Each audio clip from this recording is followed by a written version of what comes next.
Hi, second grade. We're going to be diving into a painting project, so I want you to think about how color could help an artist communicate. How's it going, second grade? So today we're going to start our iceberg paintings. This is going to be a little bit different than what you've done before. I'm going to show you some new watercolor techniques. Before we begin, we need to sketch it out. Let's go ahead and sharpen our pencils if you need to, and then give us a thumbs up when you're ready. Now that we have our pencils sharpened, go ahead and decide whether you want your paper vertical or horizontal. It's totally up to you. And then once you've decided, put your name in the bottom left-hand corner.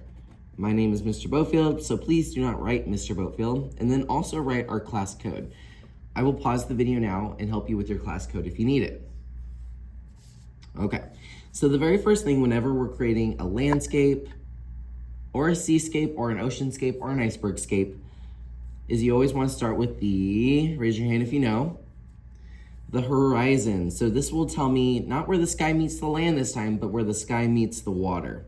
So I actually kind of want a lot of water in this, so I'm going to do my horizon right here.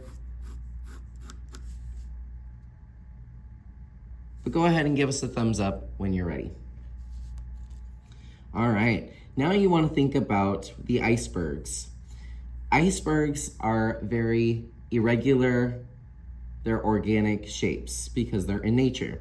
So I just kind of think of them like roller coasters. They go up, they go down, they go up, they go down. They can be softer, they can be spikier. And then the water meets the bottom. So maybe I'll do some little water lines. I'll erase any horizon line I don't need because I don't need it anymore. But think about foreground, middle ground, background. If I put something way in the back, it's gonna be teeny tiny. I also want you to try maybe overlapping. So what does that mean? Maybe I have an iceberg right here and it goes off the page. Well, maybe I can put an iceberg right here and overlap it. Oh, it's starting to look more realistic, huh? And then erase any lines that wouldn't be there in real life.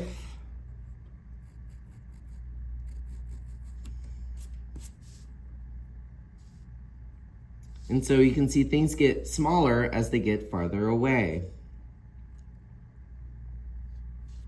If I want to do a glacier in the background, is that okay? Cool. But now because it's so big, I know that that's probably a piece of land back there. That's probably not a giant iceberg. If you want to do ships, if you have your own idea, that's cool too. All right, so now I want you to use your drawing techniques to indicate shadow. Icebergs might be white, but they still have color, they still have shadow. So I'm going to just do some hatching lines. This is something you can do if you want. You can do some more lines just to kind of indicate like what does the shape feel like. Not all icebergs are smooth, maybe they have more of a rough edge.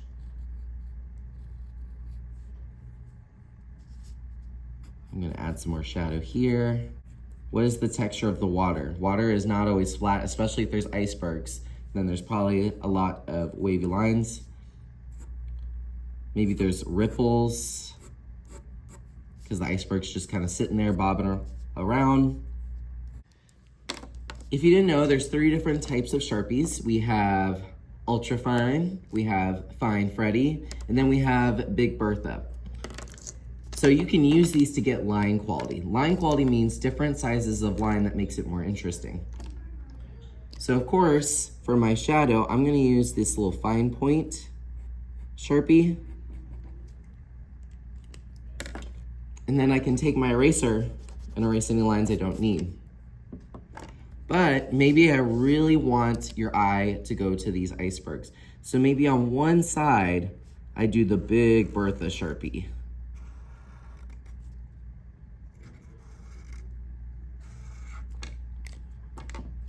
But then for everything else, use the normal Sharpie. And so if you look at it, you can kind of imagine that there's a shadow there. And so that's another way that you can get that realistic look without trying too hard. So I'm gonna go ahead and get this all Sharpied up, and then we'll be ready for next time for painting. All right. right, so I think I got most of everything. I'm gonna put my Sharpies away and erase any lines I don't need. That's what the big eraser is for, so that you can just quickly go through, swipe all of those lines away.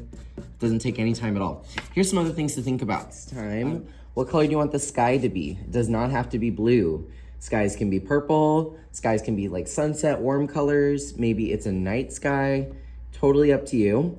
Icebergs do not have to be white. You're gonna see some really cool techniques I'm gonna show you next time that will make it really look like it has texture. Water is not always blue. It could be like more of a green water. Anyway, think about color for next time. Once this is done, put it on the back counter and choose a new activity of your choice. Amazing day, and I can't wait to see what you come up with.